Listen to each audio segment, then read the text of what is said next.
Hello again. So it's Claudia, and I'm starting this afternoon with a white potato and okra medley.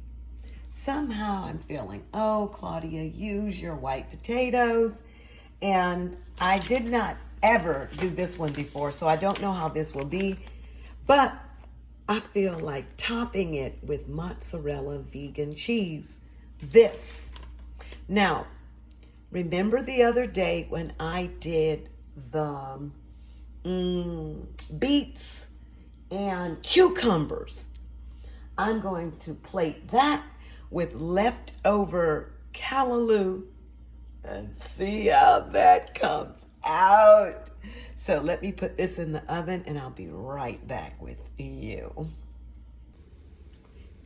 And this is how the meal came out. Yes, I'm going to eat the callaloo cold. I don't mind. Yes, the beets and the cucumbers are cold. I think they should be cold. I can't imagine them being warmed up.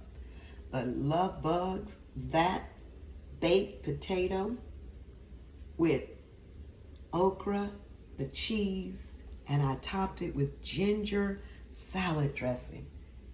Oh, that looks wonderful, wonderful. And then that's a glass of chilled lime water.